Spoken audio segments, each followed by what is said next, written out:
And tonight, these two hate each other already. They've been fighting off air, and this one...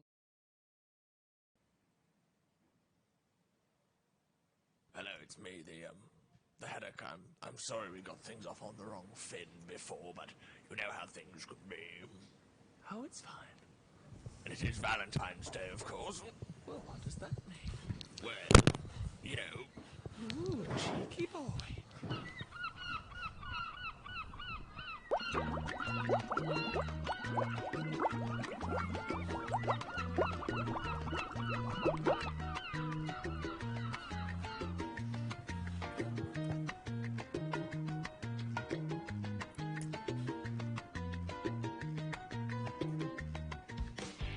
Hello, you're watching Late Night Live. That was mad, wasn't it? They've flown off together. They've flown the nest. Those two love birds. Those two love gulls, love seagulls, whatever, love United, hate Glazer, all that. They've flown away. Welcome back to Late Night Live, of course.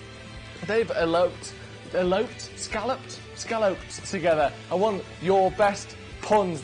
What's on the Seagull and the Haddock's wedding playlist? That's all I want to know. So give me songs. Twist and Trout, for example. There's one. Twist and Trout. Write that down. Twist and Trout. Twist ... Trout. That'll do us. Let me know what is on the playlist. It's so good to be back. Hello, everyone. Welcome to Late Night Live, of course. Sponsored by Cans. As always, sponsored by Cans. Apologies for not being here last week. We had a few technical difficulties. I want to say technical difficulties. I mean, my mouth and anus were both being used as irrigation pipes. It basically looked like, imagine a big a big pancake covered in Nutella, rolled up, and then someone just stamped on it, and just both ends just exploding atomized vapor in the air. You could see a rainbow in my detritus in the air as the light came through it. It was that explosive. And no one wants that, even on a Valentine's Day. And you know what? If it wasn't for that, who knows? We never would maybe have had the Poisson avian love story that we've just seen. So again, let me know in the comments what's on the Seagull and Stretford Paddock's wedding playlist. Give me some songs. Give me some... Basically, what I'm asking for is birdfish puns for songs. It's as simple as that. Oh, dear me. Oh. It's good to be back, lads. It's really good to be back. Happy birthday, Phil Jones. Absolutely happy birthday, Phil Jones. We're going to be talking about Phil Jones in a little bit. We've got all sorts to talk about. Say some very fun stories. And dare I say, some sexy stories. So let's get right into that. Again, give me your freaking puns. I've already given you one, Twist and Trout. I've given you Twist and Trout. We're building on Twist and Trout. Okay? Calm down, Joe. These cans are nice.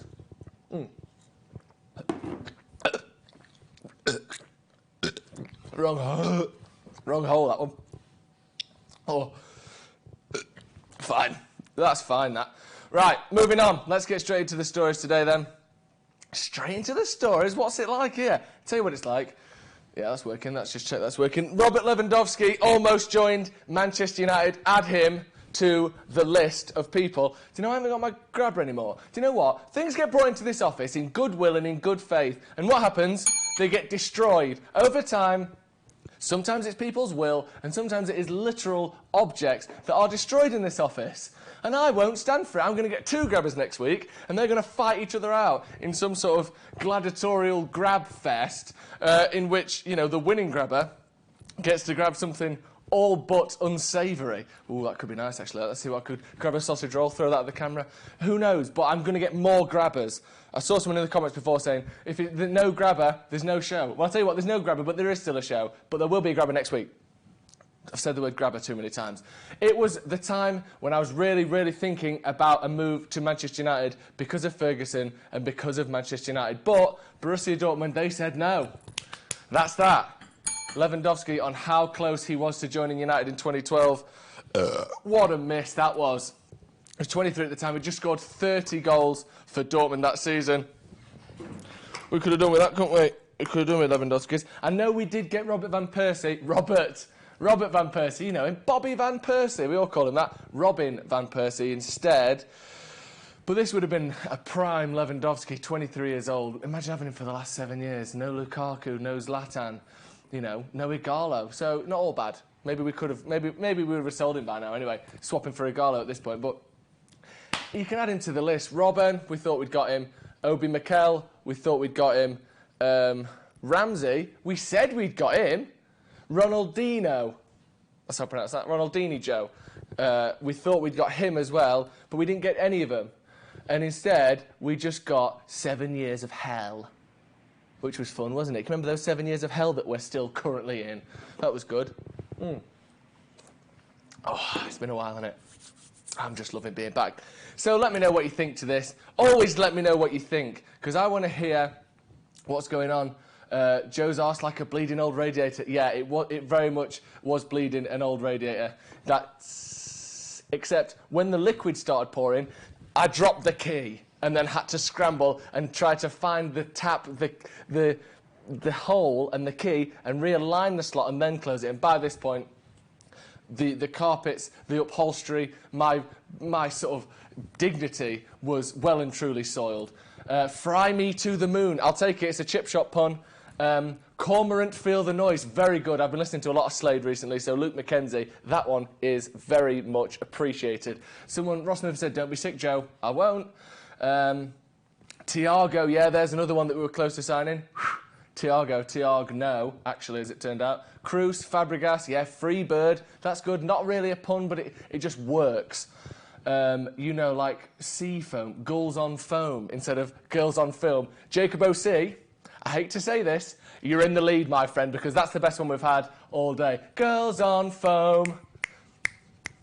Girls on foam. I'm really happy to be back. This is great. He still gave us a few trophies at least. I assume you mean Robert Van Persie, which, of course, I love Robert Van Persie. Right, next story. Next story. Let's just get through it. 7 minutes gone already. We're flying through these, boys. Next story, then. Laptop, please. There we go. Look at this one. We're going to go... This is a non-football one, but I'm sure you'll appreciate it. This one, Mum earns £95 an hour after starting her own naked cleaning service. Let me read that one more time. Naked cleaning service. Claire O'Connor worked as a... Claire O'Connor, let's write that down.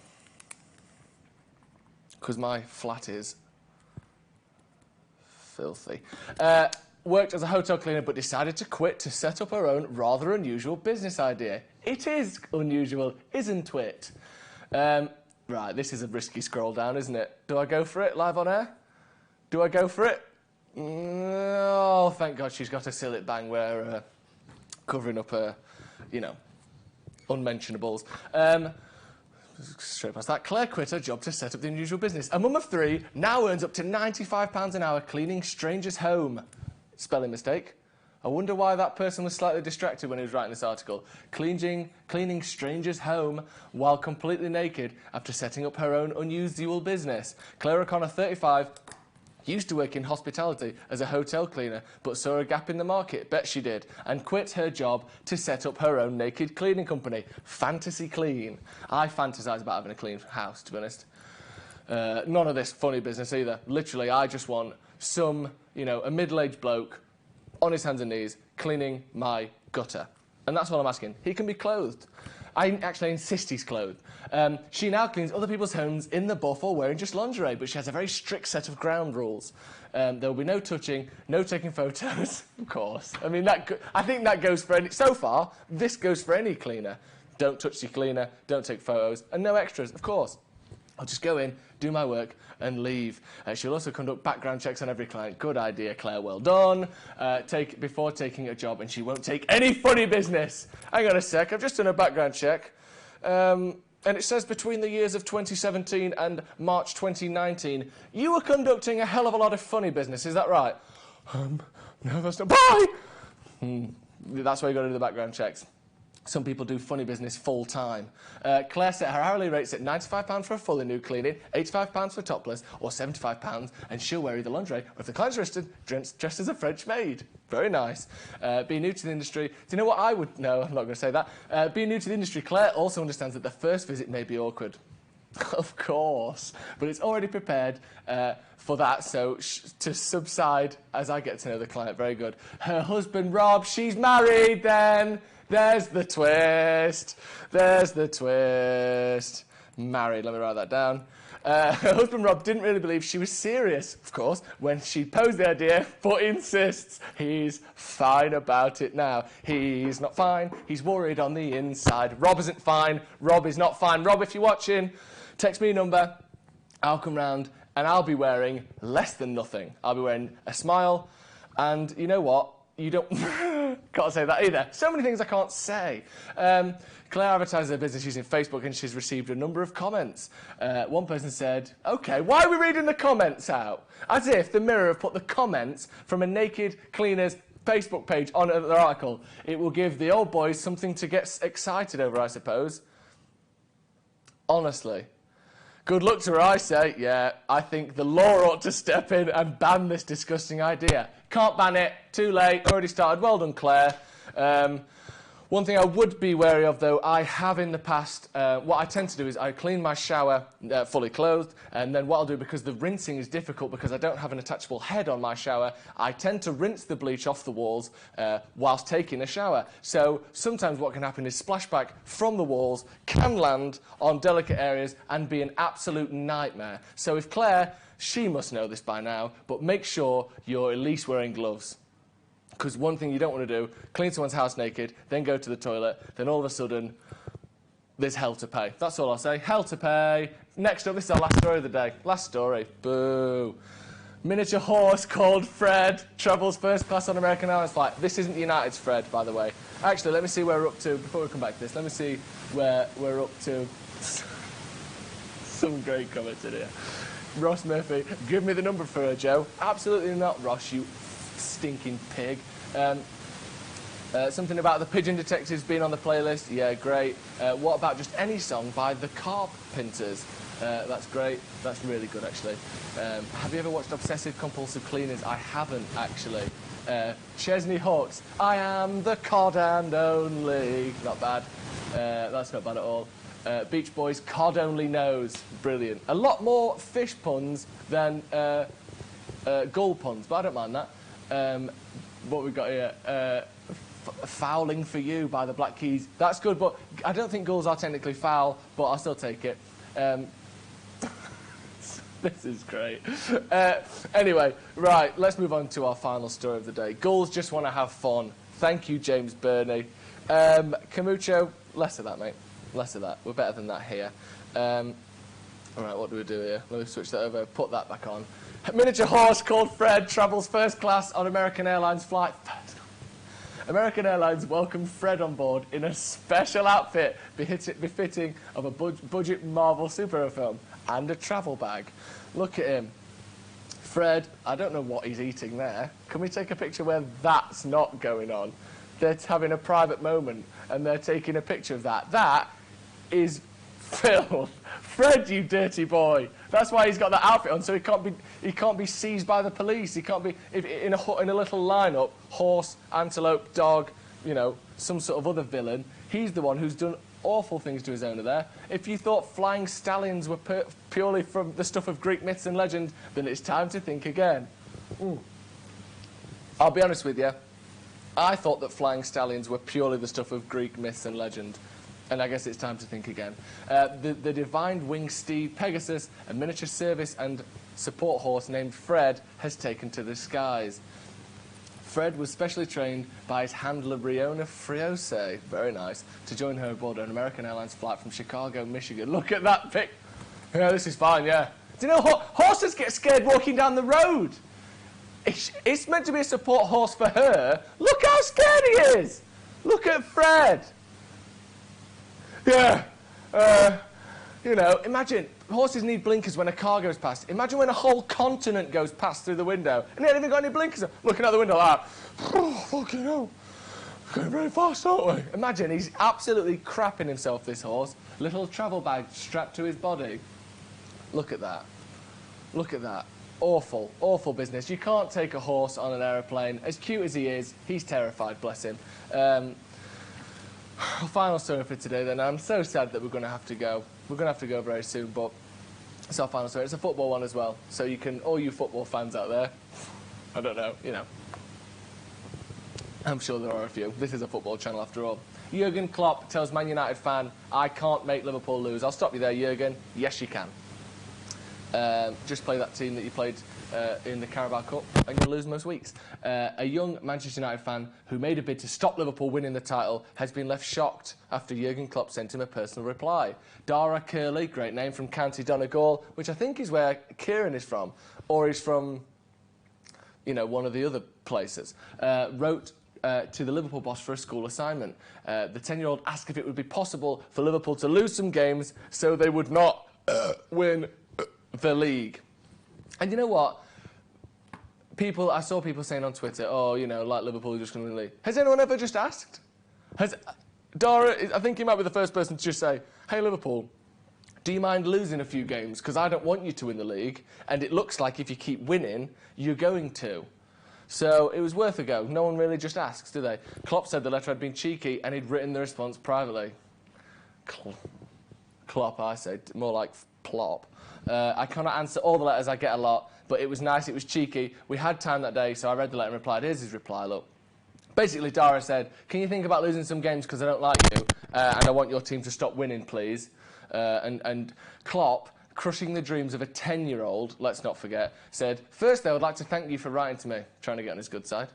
Disgusting. I know you did not send me good luck or anything like that, but it's always good to hear from a young football fan, no matter what, so I appreciate you getting in touch. This is disingenuous, and this is rude. He's making Dara look like a twat, and he's one of our boys.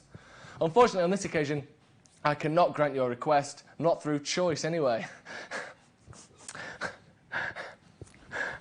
Nice one, Jurgen. As much as you want Liverpool to lose, it is my job to do everything that I can to help Liverpool win, as there are millions of people around the world who want that to happen, so I really don't want to let them down. Imagine, Jurgen, Dara, do you want us to win? Well, what about the millions of people that want us to win? I said win twice, I meant lose.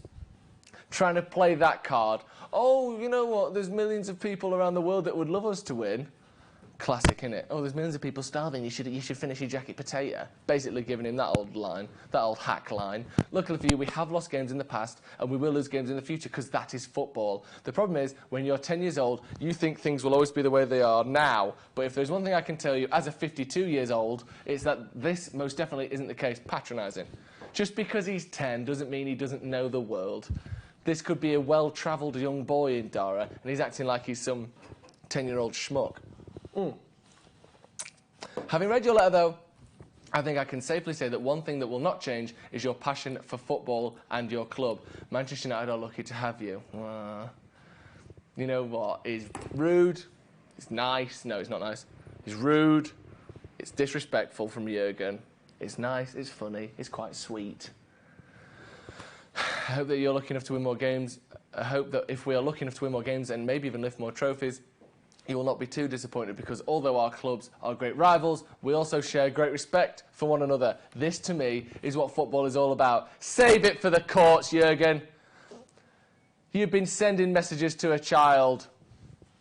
Let's boil it down to that. That's what it is.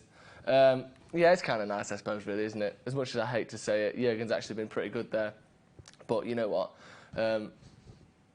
I don't like it anyway. I still want Dara to send another message saying, have you really thought about losing? Because that would actually be really good. But I guess probably not. Got respect, Klopp, good character. Yeah, I guess we do, don't we? Yeah, House and ate the fish. I think he might have done. No, I think it went. Kissed by a gull on the lake. That's like, yeah, that's really good actually. By a seal as well, which is another sea-based animal. Anyway, happiness is a warm goal. You've stolen the crown from Jacob O.C. Chris Williamson, very good. And that's a bit of a deep cut there from the Beatles. The Raven Men, it's Raven Men by the Weather Girls. That's not bad either. Of course, it's Raining Men. And finally, before we go, you know what day it is today, as we all do, the 21st of February. It is the birthday of one of our favourite sons here at Manchester United and at Stretford Paddock, Phil Jones. Happy birthday, Phil Jones.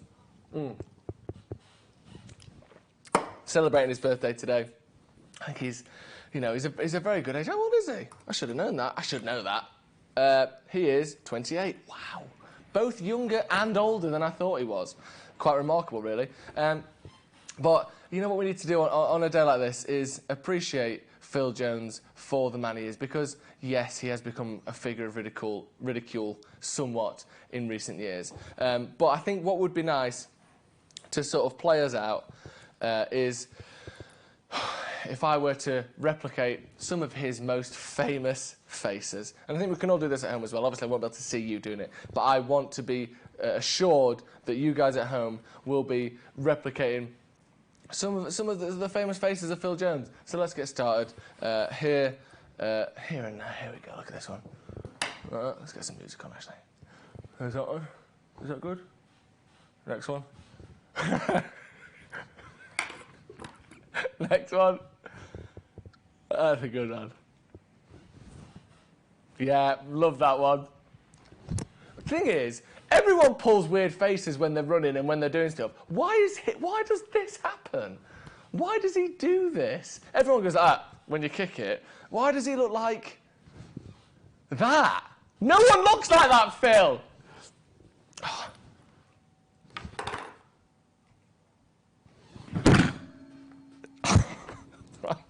That's going to be all for Late Night Live tonight. Thank you very much for joining me. I've got a headache. That made me feel sick, actually. That hurt so much. Thank you very much for joining me. I'm going to be back next week. No more illnesses. I'm sick of that illness that I had. No more of them.